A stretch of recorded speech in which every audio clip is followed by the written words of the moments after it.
भारत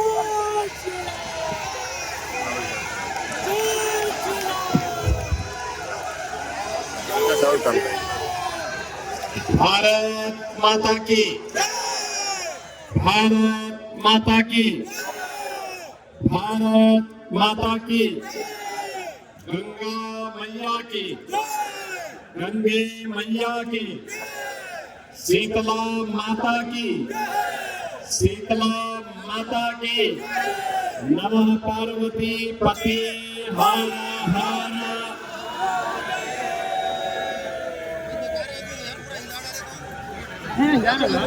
मंच पर उपस्थित उत्तर प्रदेश सरकार में मंत्रिमंडल के मेरे वरिष्ठ सहयोगी श्री राकेश सचान जी, श्री नंद गोपाल गुप्ता नंदी जी,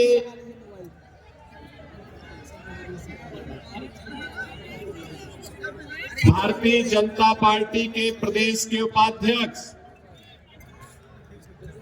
श्री त्र्यंबक त्रिपाठी जी, प्रदेश मंत्री श्रीमती अनामिका चौधरी जी, लोकप्रिय सांसद श्री प्रवीण पटेल जी, भारतीय जनता पार्टी की जिला के अध्यक्ष श्रीमती कविता पटेल जी, हमारे माननीय विधायक आप लोग थोड़ा बगल हो जाइए। आप लोग श्री गुरु प्रसाद मौर्य जी, पूर्व मंत्री और पश्चिमी शहर पश्चिमी से माननीय विधायक श्री सिद्धार्थनाथ सिंह जी, माननीय विधायक श्री हर्षवर्धन वाजपेयी जी, राजमणि कौल जी, वाचस्पति जी, पीयूष रंजन निषाद जी, सुरेंद्र चौधरी जी, डॉक्टर केपी श्रीवास्तव जी, मंच पर उपस्थित पूर्व सांसद श्रीमती केसरी देवी पटेल जी, प्रोफेसर रीता बहुगुणा जोशी जी, श्री विनोद सोनकर जी, भारतीय जनता पार्टी अपना दल, निषाद पार्टी और एनडीए के सभी सहयोगी दलों के सभी सम्मानित पदाधिकारीगण और जिन्हें आशीर्वाद देने के लिए ये भारी संख्या में जनता जनार्दन यहां उपस्थित हुई है, ऐसे भारतीय जनता पार्टी और एनडीए के लोकप्रिय प्रत्याशी श्री दीपक पटेल जी और उपस्थित इस क्षेत्र के फूलपुर विधानसभा क्षेत्र के कछार क्षेत्र से जुड़े हुए सभी मेरे उपस्थित बहन और भाइयों, मां गंगा के आंचल में स्थित इस पावन धरा को जो अपने ऐतिहासिक और अपनी पौराणिक महत्व के लिए जाना जाता है, इस पावन धरा को कोटि कोटि नमन करते हुए आप सबका मैं अभिनंदन करता हूं, स्वागत करता हूं। बहनों और भाइयों, यहां फूलपुर लोकसभा क्षेत्र का फूलपुर विधानसभा क्षेत्र है और यहां पर भगवान प्रयागराज की असीम कृपा और मां गंगा की कृपा भूमि का क्षेत्र है। हम सब के लिए, हर सनातन धर्मावलंबी के लिए एक पावन तीर्थ के रूप में पूज्य क्षेत्र है। हर व्यक्ति की आस्था जुड़ी रहती है। और यह वर्ष तो विशेष है क्योंकि 12 वर्ष में आने वाला महाकुंभ का आयोजन जनवरी 2025 में फिर से प्रयागराज में होने जा रहा है। जैसे प्रधानमंत्री मोदी जी ने यूनेस्को की सूची में लेकर के मानवता की अमूर्त सांस्कृतिक धरोहर के रूप में उसे मान्यता दिलाई है, ऐसी पावन धरा पर प्रयागराज महाकुंभ 2025 के ठीक पहले फूलपुर विधानसभा क्षेत्र का ये उपचुनाव आप सबसे अपील करने के लिए आज मुझे यहां लेकर के आई है। भाइयों, आपने देखा होगा 10 वर्ष में भारत की तस्वीर और तकदीर बदली है। 7.5 वर्ष में उत्तर प्रदेश की तस्वीर और तकदीर बदलने के लिए बिना रुके, बिना झुके, बिना टिके, बिना हटे ये डबल इंजन की सरकार कार्य की है। और अगर उत्तर प्रदेश का कायाकल्प हो रहा है तो प्रयागराज भी उससे अछूता नहीं रहा। प्रयागराज में भी परिवर्तन देखने को मिला है। बहनों और भाइयों, याद करिए, कभी ये क्षेत्र, कभी उत्तर प्रदेश अराजकता और दंगों के लिए जाना जाता था, गुंडागिर्दी के लिए जाना जाता था, पहचान का संकट था। युवाओं के सामने, नौजवानों के सामने बेटी और बहन की इज्जत सुरक्षित नहीं थी। किसान आत्महत्या करने के लिए मजबूर होता था। व्यापारी असुरक्षित महसूस करता था। नौजवानों को नौकरी नहीं मिलती थी। नौकरी पहले ही नीलाम हो जाती थी। किसान शासन की किसी सुविधा का लाभ नहीं प्राप्त करता था। गरीब को राशन नहीं मिलता था। आप सोचिए, 10 वर्ष के अंदर मोदी जी ने देश के अंदर जो परिवर्तन करके दिखाया है, पिछले 7.5 वर्ष से उत्तर प्रदेश की जनता जनार्दन को इन योजनाओं का लाभ मिलना प्रारंभ हुआ। देश के अंदर 4 करोड़ गरीबों के मकान बने और अकेले उत्तर प्रदेश के अंदर 56 लाख गरीबों के एक मकान बन गए। देश के अंदर 12 करोड़ गरीबों के घर में एक शौचालय बना। उत्तर प्रदेश के अंदर 2 करोड़ 62 लाख गरीबों के घर में भी एक शौचालय बना। देश के अंदर 10 करोड़ गरीबों के घर में रसोई गैस का एक फ्री में कनेक्शन उपलब्ध आया। उत्तर प्रदेश में 1 करोड़ 86 लाख गरीबों को फ्री में रसोई गैस का कनेक्शन मिला और होली और दीपावली को फ्री में भरा हुआ सिलेंडर भी उन्हें मुफ्त में उपलब्ध हो रहा है। देश के अंदर 80 करोड़ लोग फ्री में राशन की सुविधा का लाभ प्राप्त कर रहे हैं। तो उत्तर प्रदेश में बहनों और भाइयों, उत्तर प्रदेश में 15 करोड़ लोगों को इस सुविधा का लाभ प्रदान किया जा रहा है। इससे पहले पैसा कहां चला जाता था? इससे पहले पैसा कहां जाता था?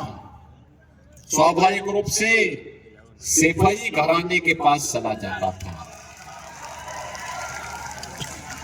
उनके जो कारिंदे थे उनके पास चला जाता था। ये पीढ़ी नहीं, ये प्रोडक्शन हाउस है दंगाइयों और अपराधियों का। इन लोगों ने, याद करिए, उत्तर प्रदेश का कोई ऐसा अपराधी नहीं, कोई ऐसा माफिया नहीं जो समाजवादी पार्टी का शागिर्द न हो। याद करिए, प्रयागराज का अतीक अहमद राव, गाजीपुर का मुख्तार अंसारी रहा हो, अंबेडकर नगर का खान मुबारक रहा हो, ये सभी के सभी समाजवादी पार्टी के प्रोडक्शन हाउस की ही उपस्थिति, बिजनेस पार्टनर थे लोग, एक साथ अपराध के लिए बिजनेस करते थे। ये समाजवादी पार्टी और समाजवादी पार्टी नहीं जिसके नाम पे भ्रम में डालते हैं। और भाइयों, समाजवादी आंदोलन देश की आजादी के बाद देश के अंदर प्रारंभ हुआ था मूल्यों के लिए, आदर्शों के लिए। जयप्रकाश नारायण, डॉक्टर राम मनोहर लोहिया, आचार्य नरेंद्र देव, चंद्रशेखर जी, जनेश्वर मिश्रा जी, मोहन सिंह जी जैसे स्वनामधन्य सोशलिस्ट और समाजवादी इस आंदोलन के साथ जुड़े थे, जिन्होंने लोकतंत्र के लिए काम किया, राजनीति की शुचिता के लिए आजीवन लड़ते रहे। ये आज की समाजवादी पार्टी तो माफिया और अपराधियों का जमावड़ा भर रह गया है, और इसीलिए तो प्रदेश के अंदर एक नारा निकल पड़ा है, देख सफाई बिटिया घबराई। देख सफाई बिटिया घबराई। यही तो अयोध्या में हुआ, यही कन्नौज में हुआ, यही लखनऊ में हुआ, यही हरदोई में इन लोगों ने किया। अब आप बताओ, क्या इसमें कार्रवाई नहीं करनी चाहिए थी क्या? आप मुझे बताओ, इनको बुरा लगता है, कहते हैं साहब कार्रवाई क्यों कर दी? हमने कभी इन अपराधियों को और इन माफियाओं के खिलाफ कार्रवाई नहीं करेंगे तो क्या करेंगे? बहन और भाइयों, ये वही माफिया और अपराधी हैं जो एक और 2006 में 2 विधायकों की निर्मम हत्या हुई थी। याद करिए, गाजीपुर में श्री कृष्णानंद राय की हत्या हुई थी।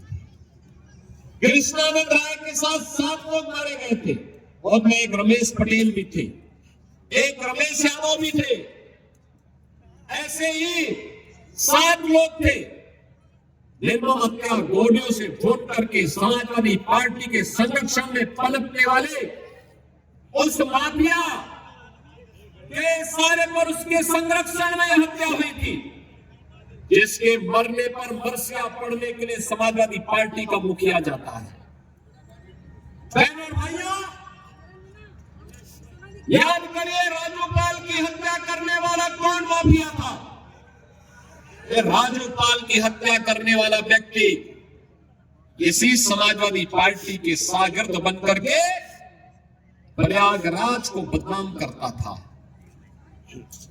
आप याद करिए, ये समाजवादी पार्टी, इसीलिए मैं कहता हूं समाजवादी पार्टी का मतलब आज के दिन पर, समाजवादी पार्टी का मतलब प्रोडक्शन हाउस है। ये माफिया और अपराधियों का, हर दुर्दांत माफिया और अपराधी यहां से पैदा होते हैं, यहां से आगे बढ़ते हैं, पनपते हैं, और इनको अच्छे अच्छे ट्रेनर वहां पर इन लोगों ने पैदा करवाए हैं, रखे हैं।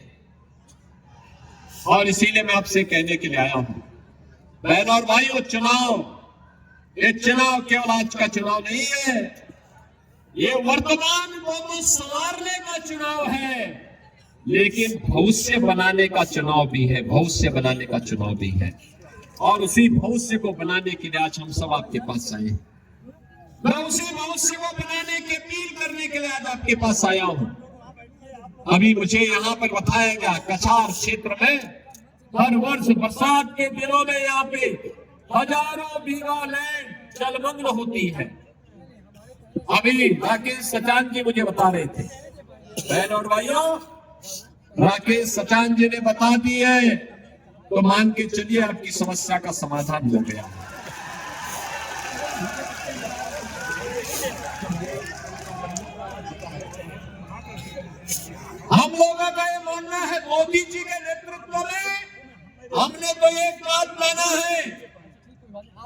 कि सरकार का मतलब समाधान होता है, सरकार का मतलब समस्या नहीं होती। और सरकार को डूब मरना चाहिए जो सरकार गरीब की आवाज न सुनती हो, अन्नदाता किसान की आवाज न सुनती हो, युवा की आवाज न सुनती हो। सरकार का मतलब समस्या के सामने लाचार होना नहीं, सरकार का मतलब होता है समस्या को चुनौती के रूप में स्वीकार करके उसको हमेशा के लिए उखाड़ फेंको, समाधान का रास्ता निकालो। और उसी समाधान के लिए डबल इंजन की सरकार आपकी सेवा के लिए समर्पित भाव के साथ कार्य कर रही है। बहनों और भाइयों, प्रयागराज वासियों को तो पता ही है, प्रयागराज वासियों को तो पता ही है कुंभ 2019 कैसे हुआ था। 13 और 7 में भी कुंभ हुए थे, तब की दुर्व्यवस्था, तब की अराजकता इसी से छुपी हुई नहीं थी। और 2019 में प्रयागराज कुंभ क्या भव्य था, क्या दिव्य था। भव्यता, दिव्यता, सुरक्षा, सुव्यवस्था और स्वच्छता का जो मानक गढ़ा था प्रयागराज कुंभ, ये डबल इंजन सरकार की सोच है। प्रयागराज वैश्विक मंच पर छाया गया था। उस समय मेरी टीम के हिस्से थे आज भी डिप्टी सीएम श्री केशव प्रसाद मौर्य जी, सिद्धार्थनाथ सिंह जी स्वास्थ्य मंत्री थे, नंदी जी हमारी सरकार के मंत्री आज भी है, श्रीमती रीमा बहुगुणा जोशी जी, प्रोफेसर रीता बहुगुणा जोशी जी, सांसद के रूप में श्रीमती केसरी देवी पटेल जी, ये सभी लोग हमारे विधायक गणों में हर्षवर्धन वाजपेयी, और ये सभी लोग उस अभियान के साथ जुड़ करके इन्होंने प्रयागराज कुंभ को सफल बनाने के लिए अपनी पूरी ताकत लगाई थी। और प्रयागराज कुंभ एक नया मानक गढ़ा था। और बहनों और भाइयों, आज आप सबका मैं आह्वान करने के लिए यही आया हूं। प्रयागराज अपनी पहचान के साथ वैश्विक मंच पर लहराता हुआ दिखाई दे रहा है। जब प्रयागराज कुंभ 2025 दस्तक दे चुका है, जनवरी 13 जनवरी से 26 फरवरी तक ये महाआयोजन होने जा रहा है, तब एक युवा और जुझारू विधायक जौनपुर को मिलना ही चाहिए। और वह दीपक पटेल के रूप में भारतीय जनता पार्टी, अपना दल निषाद पार्टी, इन लोगों ने आपको दिया है। बहनों और भाइयों, समाजवादी पार्टी के वास्तविक चरित्र को देखना है तो देखिए अयोध्या में एक निषाद बेटी के साथ क्या व्यवहार किया था इन्होंने, कैसा व्यवहार किया था। कन्नौज में एक बेटी के साथ किस प्रकार का व्यवहार किया था। लखनऊ में एक बेटी के साथ जब भारी बरसात के कारण पूरी सड़कें जलमग्न हो गई थी, उस समय वह अपने परिवार के सदस्य के साथ बाइक से जा रही थी, इन सफाई गुंडों ने गिरा करके दुर्व्यवहार करने का प्रयास किया। और जब हमने कार्रवाई की तो ये सभी सफाई लाल पीले हो रहे थे। मैंने इनको तब कहा था, मैंने कहा लाल पीले मत होइए, याद रखना बेटी और बहन की इज्जत के साथ खिलवाड़ करोगे तो जन्नत में तो जगह नहीं मिलेगी, लेकिन जहन्नुम जरूर पहुंचाने का काम कर सकते हो।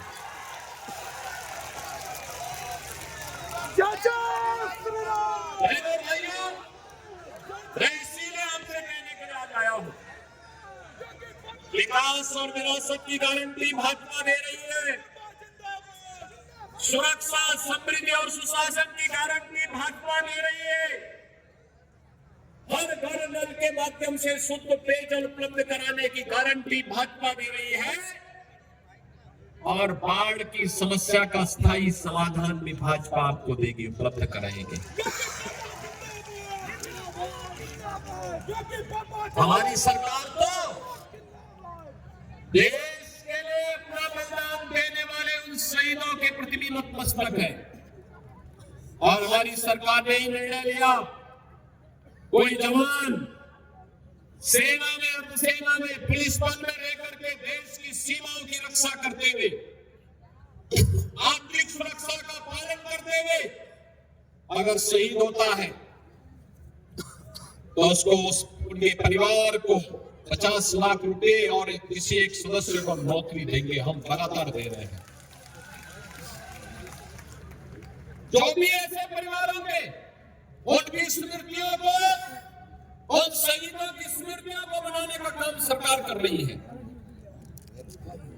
और ये हमारा दायित्व है। और जवानों ने देश के लिए अपने आप को बलिदान किया है, उन्हें सम्मान मिलना ही चाहिए। और उसी के न्याय में आपसे कहने के लिए आया हूं, ये केवल हमारे जनप्रतिनिधियों को, हमारे सांसद जी को, हमारे विधायक जी को, इन लोगों को आप अपना प्रस्ताव दीजिए समाधान का रास्ता में निकालने की। समस्या भाजपा के रहने पर समस्या नहीं रहती, वो समाधान के निष्कर्ष पर पहुंचेगी। और इसी के लिए मैं आज आपके पास आया हूं आपसे कहने के लिए, बहन और भाइयों, 20 नवंबर को चुनाव होना है और 20 नवंबर के चुनाव के लिए आप याद करिए, अभी 12 नवंबर को देवोत्थान एकादशी है और 15 नवंबर को कार्तिक पूर्णिमा का स्नान है, गंगा स्नान। भारी संख्या में मां गंगा के अंचल में जाकर के श्रद्धालु स्नान करते हैं। 13 नवंबर को चुनाव, जब 20 नवंबर को भारत निर्वाचन आयोग ने किया तो समाजवादी पार्टी इसका ही विरोध किया, यानी राम मंदिर का भी विरोध करते हैं, ये गंगा स्नान का भी विरोध करते हैं, ये हिंदू अस्मिता के साथ खिलवाड़ करते हैं। बेटी और पान की इज्जत का इन्हें कोई मतलब नहीं। नौजवानों के भविष्य के साथ ये लोग खिलवाड़ करने वाले लोग हैं। आज हम सरकारी नौकरी नौजवान को दे रहे हैं। आज उत्तर प्रदेश में सुरक्षा का बेहतरीन वातावरण बनने के कारण उत्तर प्रदेश के अंदर निवेश आ रहा है। नौजवान को अपने गांव, अपने जनपद में ही नौकरी भी प्राप्त हो रही है। तो समाजवादी पार्टी को यह अच्छा नहीं लग रहा है। बहनों और भाइयों, सपा हो या बसपा, कांग्रेस हो या फिर इनका इंडी गठबंधन, ये सब एक ही थैले के चट्टे बट्टे हैं। याद रखना, ये लोग राष्ट्रीय अस्मिता के साथ खिलवाड़ करने वाले लोग हैं। ये लोग राष्ट्रीय अस्मिता के साथ खिलवाड़ करने वाले लोग हैं। एक कांग्रेस और समाजवादी पार्टी ने तो बाबा साहब भीमराव अम्बेडकर का भी अपमान किया था। याद करिए, इन लोगों ने लोगों पर सरदार वल्लभ भाई पटेल का भी सम्मान नहीं किया। ये लोग देश के अंदर आतंकवाद भड़काने का काम कर रहे हैं। अभी हाल ही में आपने देखा होगा, जम्मू कश्मीर विधानसभा ने एक प्रस्ताव पारित किया है, कश्मीर में धारा 370 फिर से बहाल करने का। बहनों और भाइयों, कश्मीर में धारा 370 का मतलब आतंकवाद की वापसी। भारत, नया भारत, मोदी जी के नेतृत्व में इसको कतई स्वीकार करने को तैयार नहीं है। और हमने तय कर लिया है, भारतीय जनता पार्टी ने तय कर लिया है कि धारा 370 एक बार दफन की जा चुकी है, अब दोबारा भारत के अंदर, कश्मीर के अंदर उसको लागू नहीं होने देंगे। एक देश में एक प्रधान, एक विधान और एक निशान, यही चलेगा, यही चलेगा। इस भाव के साथ आज हम कार्य कर रहे हैं। मैं पूछना चाहता हूं इंडी गठबंधन के सपा और कांग्रेस से, मैं पूछना चाहता हूं कि आखिर कश्मीर में धारा 370 लाना ये कांग्रेस की कौन सी मजबूरी है? ये जानते हुए भी कि आतंकवाद की जड़ है, तब भी ये लोग फैलाने का प्रयास कर रहे हैं। तो बहनों और भाइयों, इनके मंसूबे अच्छे नहीं। इससे पहले ये सफल हो, इन्हें बेनकाब किए जाने की आवश्यकता है। और इसीलिए आज आपके बीच हम लोग आए हैं कि बहनों और भाइयों, ये जो चुनाव है, ये चुनाव विकास और विरासत के लिए, सुरक्षा, समृद्धि और सुशासन के लिए एक युवा और जुझारू प्रत्याशी के रूप में श्री दीपक पटेल को भारतीय जनता पार्टी और एनडीए ने अपना प्रत्याशी बना करके आपके बीच उतारा है। आप सबका आशीर्वाद उन्हें प्राप्त होगा। दोनों हाथ ला करके थोड़ा खड़ा करके हाथ खड़ा करके मुझे अपने ध्यान से बताओ, सभी लोग सहमत हैं? इधर उधर पीछे सड़क के किनारे घरों के ऊपर जो लोग खड़े हैं, चारों ओर मुझे बताओ, पहले दोनों हाथ ला करके दीपक पटेल को अपना आशीर्वाद देने के लिए आप तैयार हैं? फूलपुर से विधायक चुनाव जिता करके भेजेंगे।